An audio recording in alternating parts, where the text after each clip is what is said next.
want them to understand I'm still the glue. I'm still the person you go to. I'm the main point of contact for everything.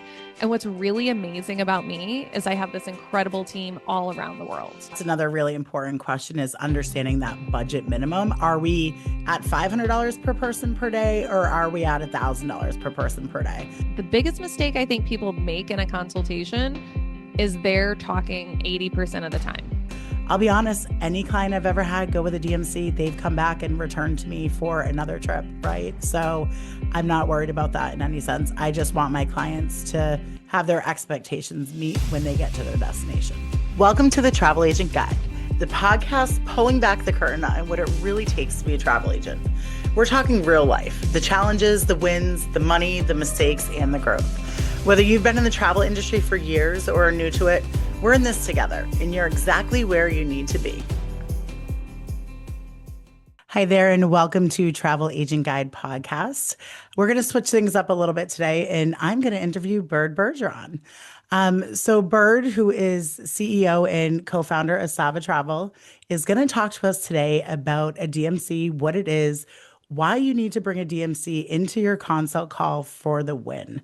So Bird, why don't you dive right in? Tell us all about a DMC, because I think a lot of advisors coming in, they see DMC and have no idea what it even is. Oh, absolutely. And I want to really promise you guys that by the end of this, you're going to understand how to be an expert in a location that you're truly not an expert in. I know when I first started, I'll never forget, I got a lead to Japan. I've never been to Asia before in my life, which is hilarious to me now because I've sold a ton of travel to Asia. But that came in and I was shaking in my boots. I just wasn't there, right? And it was really intimidating. And I've learned a lot since that moment. And that's kind of where this conversation is going to go. So in the beginning, I truly didn't understand how to use a DMC, but once I did, I still wasn't utilizing to their fullest extent. And we're going to get to the point where we feel comfortable today bringing a DMC onto the consultation with a client. That's the part where people are like, hell no. I don't want my client thinking someone else is the expert. And I think it's all in how you pitch it. So let's start with what is a DMC? It's called a destination management company. Basically, I love to think of them as a travel agent for a travel agent. And the more they know about your clients, the better trips they're going to plan for your client. So let's dive into a little bit more about like what the process is, Haley. Yeah, of course. So why don't we go into this and tell me, Bird, how do I introduce a DMC to a client without wondering why they're working with me? I think that's the hardest part is, as travel advisors, you're pitching that you're amazing at your job and you're putting together this great trip, but you're not going to tell your client, no, I'm not. I'm going to my preferred DMC who's going to do all of this for me, but this is why. So let's kind of dive into that a little bit. Yeah, absolutely. And there's two ways to go about doing this. So let's first talk about like the easier way. And I think the first time you work with a DMC, you're going to go the easiest route where the client never knows who the DMC is. And you're coming back and doing the proposal that the DMC sent to you. And instead, you're kind of saying, I put this together for you, right? Now, what's always interesting is obviously on their credit card, they're going to get a bill from the DMC. So you may need to explain who that partner is, but honestly, a lot of clients don't ask. And I think that's valuable. Don't get me wrong, but I think you're missing out on like the real value of a DMC. And everyone that I've talked to out there, I always ask, like, would you do a consultation with my client with me if I asked you? And they're like, oh, absolutely. We definitely do that. However, very few travel agents take us up on it. And I think the reason we all shy away from doing it is because we're worried that the client's going to think we're not the expert. Right? Like, isn't that our number one job in the consultation? Like, prove we're the expert. Exactly. I mean, my mentality coming in, like if you told me to bring a DMC 3 years ago, I would be like, no, that's my job. I'm not going to do it. I'm not going to give it up. But as you go on, then you realize that your client, why not give your client any and all information on the destination and show that you have these amazing relationships with people who are going to make you look amazing because you're partners, right? I think at the end of the day, these are partnerships that you've created, and there's nothing wrong with that at all. Yeah, absolutely. So that's the part that you need to take the time to explain. And it's a 30-second explanation, but essentially if you're not going to do the easy way out, and you're going to get the full value of the DMC by bringing them into each and every conversation with the client. The way that I would pitch it, it's a little easier with a repeat client because they've already seen you work, they already know what you're doing, they already know what you're capable of. But either way, it's the same conversation. Look, my job is to make sure everything stays on track, to make sure it's all booked correctly, to make sure everything gets done and you get the best service possible. For this location, while I know a lot about it, I want to bring in one of my partners. So this partner works only in this country, right? So if I'm going to use Japan as our example, but this Destination Asia only, well, they work in all of Asia, so bad example, but this DMC only works in Japan. And essentially, what they're going to be able to do is give us a step above my expertise. I work with a tourism board, I study this location all the time. But for me, I just love having partners that are really my Yeah. boots on the ground. So if anything goes wrong during this trip, they're actually located in Japan and they're going to help you with whatever it is that we might run into. Okay. So is it okay if they join us on our call? And 99% of the time, they're gonna be like, yeah, I want more people. Yes, Yeah. whatever, and you might, if you're feeling a little uncomfortable, you can always throw it in there. Like, this isn't gonna cost you any more money. This is absolutely just a partnership of mine that I want to lean on for this particular destination. So you recommend then to always ask the client in advance, listen, this is the route that I'm going. I'd like to include them in our phone call so they're prepared for it. So I'll tell you, Haley, I do Yeah. that while the DMC is on the call. So like Okay. I basically jump into the consultation, and if I've never worked with them before, again, it's a little different because I need to introduce myself and kind of talk through like, tell me about your trip.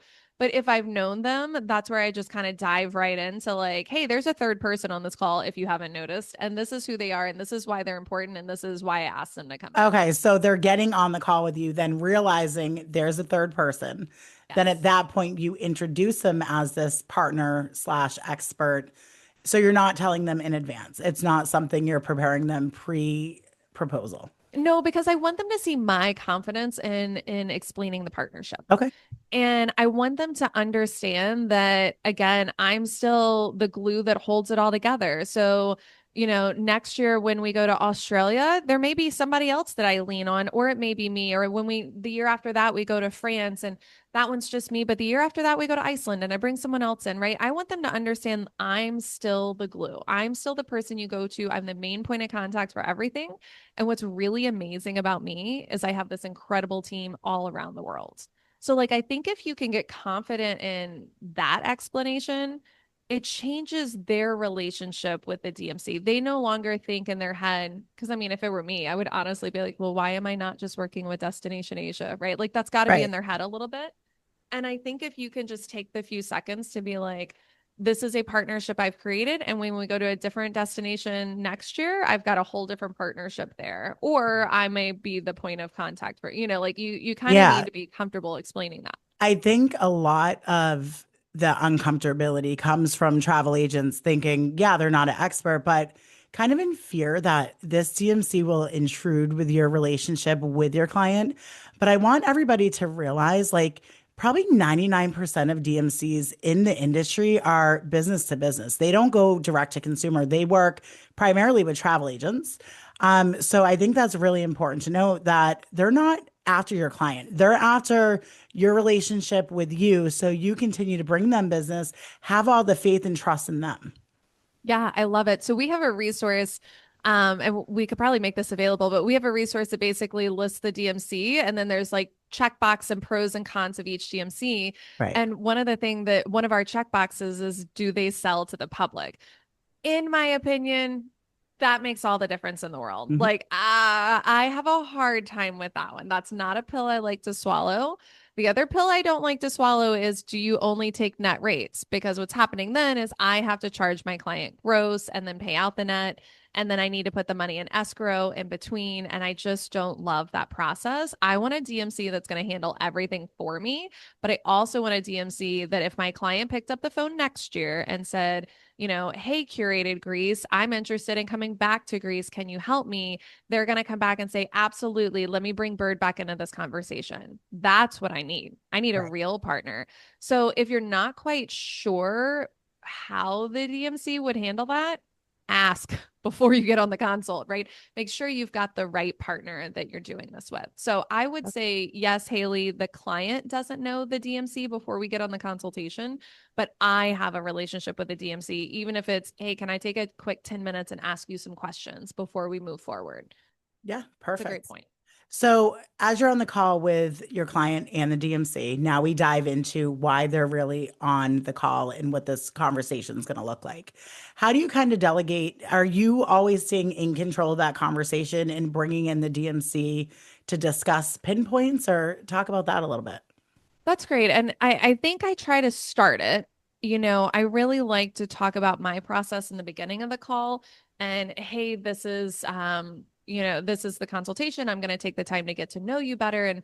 And this is how I get paid. And then I'm going to do some research and design of the trip. And we're going to come back together and do this whole proposal. And here's the DMC. So that takes a couple of minutes to kind of explain the process. And then I think it's really great just to kind of let them, like, I will take control by saying what inspired you to take this trip? Why do you want to take this trip? Help me understand why this destination. And then let the client talk for as much as possible. The biggest mistake I think people make in a consultation is they're talking 80% of the time. The consultation, I mean, you should talk less than 10% of the time. You should have a couple minutes in the beginning to frame the conversation, and then it should be client talking at your face. You know why? Because they're going to like you more if they talked more. That's just how humans work. Yeah, They love they're talking. coming in with all these questions. Let them ask them, right? They're spending and investing a lot of money, especially if you're doing a trip with the DMC. You know they have a pretty good budget, right? So let them come into it, ask all the questions and get it out. And that's probably where the DMC comes in, to have your back on these questions you may not know all the answers to. Yeah. So I try to control the conversation as much as possible. But then if they ask something that I don't know, let's say, well, is it better if I go in September or October? Does it really make a difference? Hey, Bob, chime on in here.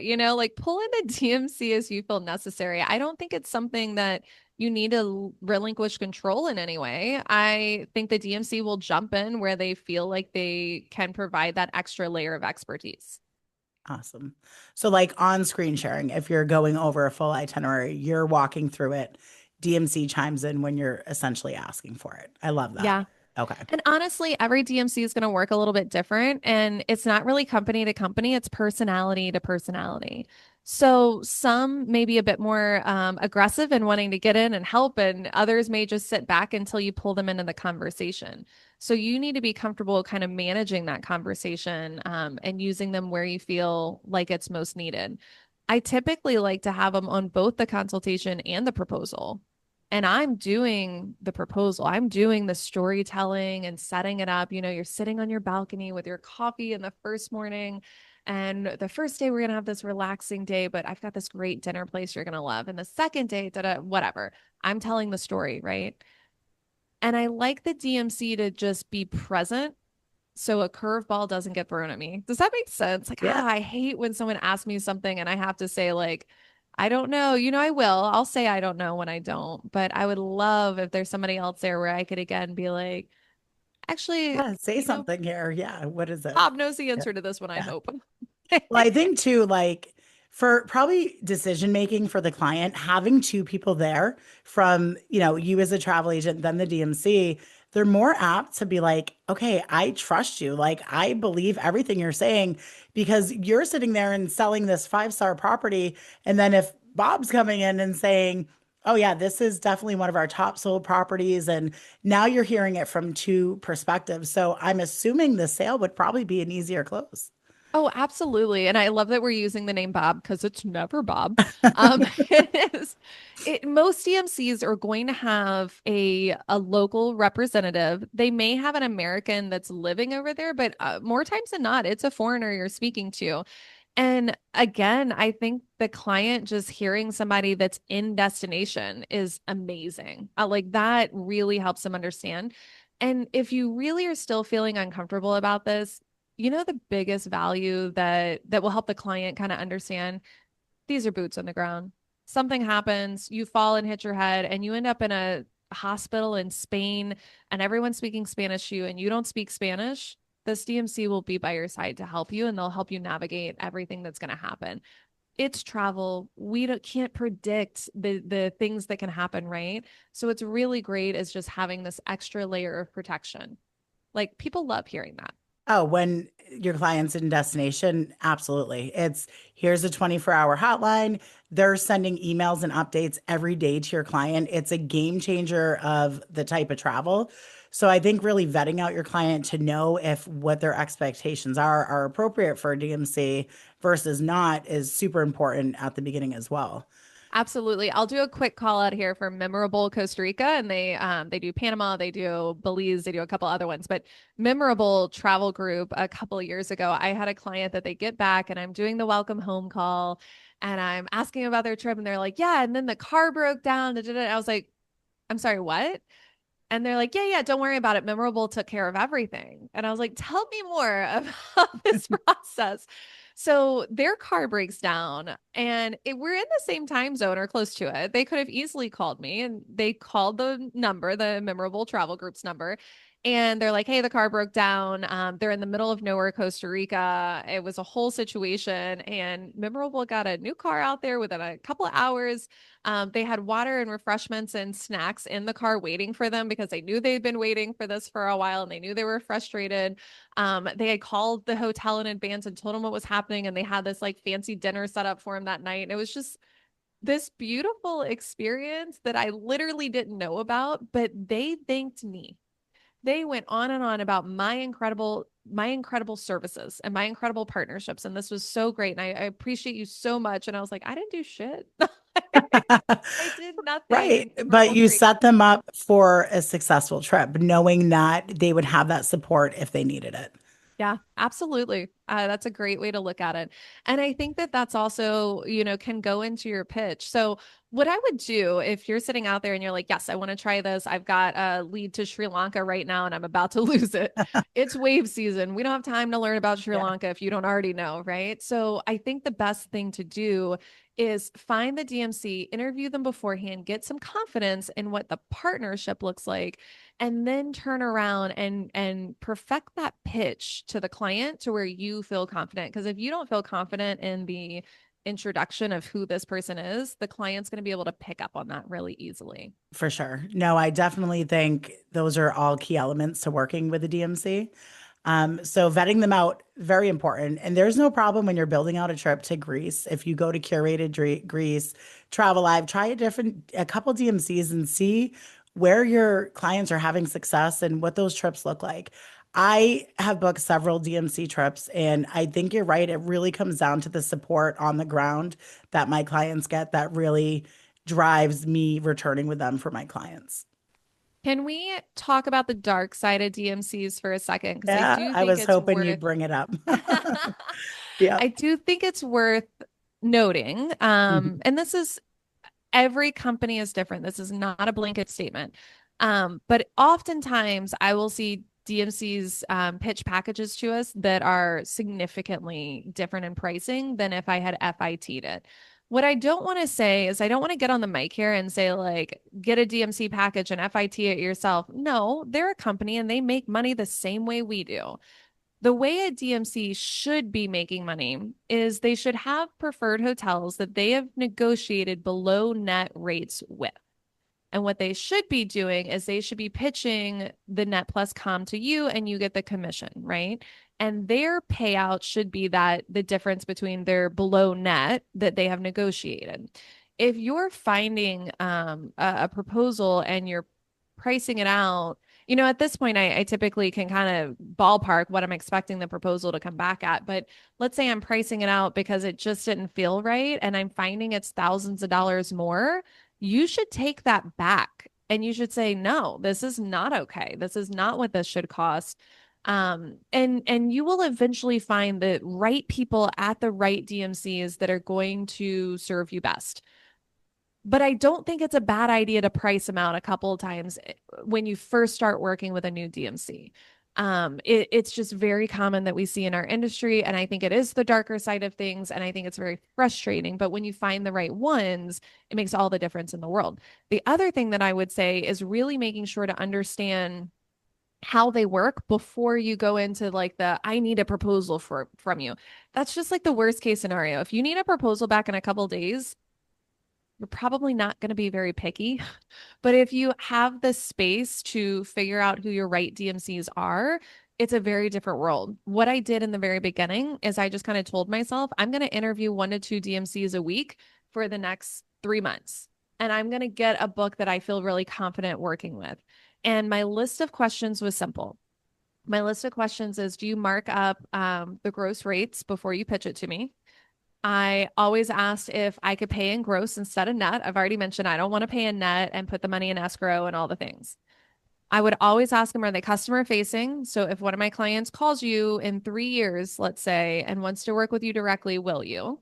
And look them in the eye, make sure they won't. And then I'm always asking, what does a 24-hour service look like? So if they are calling and it's in the middle of the night, like explain to me what the in-destination support is, because we can't all assume that they're the same. And honestly, I've found a couple of answers where I'm like, that's not what I expected. And that's not what I really want. Right. And if you can start to build this book of people that you rely on for each country, kind of in your target area, that will make you feel so much better and like ready to really take on high volume business quickly. DMCs do, I want to kind of wrap that thought up with DMCs do specialize in 4 and 5 star hotels. So there is a budget minimum. But what they should not be doing is adding a ton of commission on top of Right. that normal It, budget. I think that's another really important question is understanding that budget minimum. Are we at $500 per person per day or are we at $1,000 per person per day? That way you already know going into it how to set it up. What you don't want to do is send in a quote, get back a quote where they've cut the time frame for your clients and they've given you a trip that you gave them a budget for 20,000, but the trip you could rebook it on your own for 16,000 and you're wondering where this $4,000 is, right? So I think it is important to kind of talk about the money right up front with the DMC, let them know you're knowledgeable and you're probably going to be checking in on the different elements of it. Yeah, service comes with it. I get it's going to be marked up to a certain degree. But what I don't want is highway robbery for my clients, right? Yeah, absolutely. And if you're sitting there thinking, well, I'm not knowledgeable, you are now. I just gave you a list of questions to ask. You're going to come across as knowledgeable to these DMCs. So just taking the time to interview a few at a time every week, it's little pieces of the mountain you're building. You don't have to go out and interview every DMC right off the bat. You can simply kind of build the people that you like over time, but you have to do it intentionally and you have to do it before you have a proposal that you need from them. Because once you need a proposal, you don't have the time to be picky and to go back and forth and all the things. You need them to turn around really quickly. That's a question I forgot to add that should absolutely be added. What's your average turnaround time in wave season? In wave season, it's very Yeah. important. You know, if you're Yeah. an A week average plus turnaround. is just, it's too much, right? Yeah. I think establishing, so what I've loved to do across the board is as I grow these relationships with DMCs, you have an advisor within that DMC that you're creating a relationship with. So now all the people I go to work with, they know me. I even hop on calls. My last DMC, I had a 40-minute conversation with, and 20 minutes of that was just about our personal lives, right? So they took the time to hop on with me. We get to know each other. I want them to know when I've sending a client to them, I'm serious. I've charged a fee. This is how I work. So take me serious when you're getting that quote out to me because I'm probably going to close it. We're looking at probably a 90% chance of it closing. So I think that's important as well that you're making a relationship with a DMC, but also the advisor who's working on the trip itself. I love that point because the reality is they make money when you make money. Mhm. And if you can make them money, they're more likely going to pay more attention to your emails, right? I have a couple that I work with that I know I'm going to get an email and a proposal back within 24 hours because I've proven that I know how to close the deal. But regardless, that doesn't come overnight. I would also say if a ton of advisors have said an amazing things about a particular DMC and you have a bad experience, you may just have a bad rep. There's no problem with saying like, hey, Susan wasn't great. Do you have anybody else I can work with? And seeing if somebody else, if a ton of advisors are really building up a particular DMC, they probably are great. but we all know humans are humans, and Mhm. one rep to another can be dramatically different at the end of the day. So just literally finding your person can be really hard to do.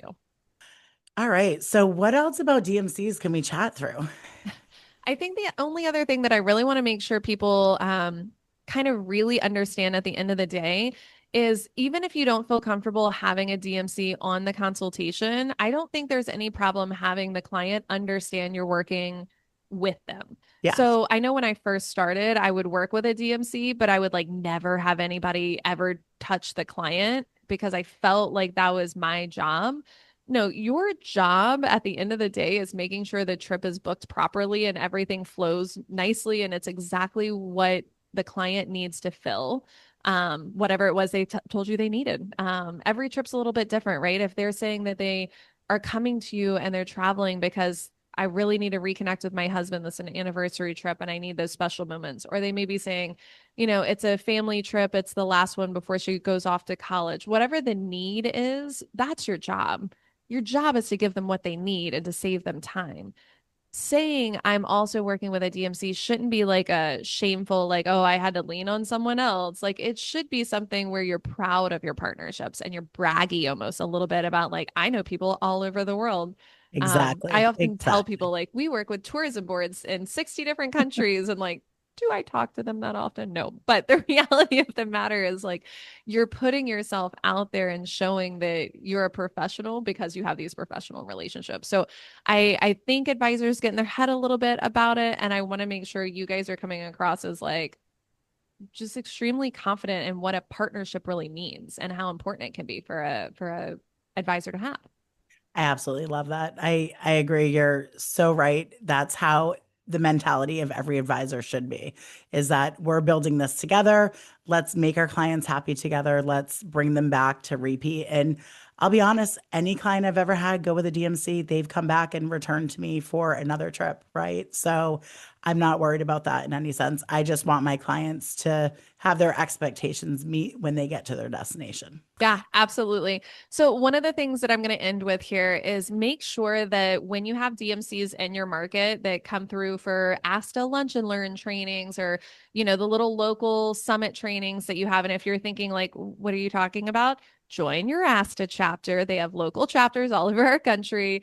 There's Facebook groups in a lot of cities where it's, the Cincinnati travel agent Facebook group or the Charlotte travel agent Facebook group. Join those because I know for me, for instance, when a vendor reaches out and says they want to meet with travel agents, or even if they just invite me to lunch, I always say, hey, can we get a bunch of travel agents together? And we kind of post it to these groups. But I'm going to encourage you to attend these because, yes, you can get on the phone with DMCs all day. But it's hard to make the time for that always. Whereas these little travel summits and ASTA lunch and learns, these are great opportunities, and DMCs usually take advantage of stuff like that. So it's just a great time to build that relationship with a little bit easier of an ask than like getting on a plane, going out to Vegas and doing the whole travel advisor forum multi-day situation. That is also quite valuable. But the reality is, you have a lot of local shows that you're probably not taking advantage of, and you can meet DMCs through those as well.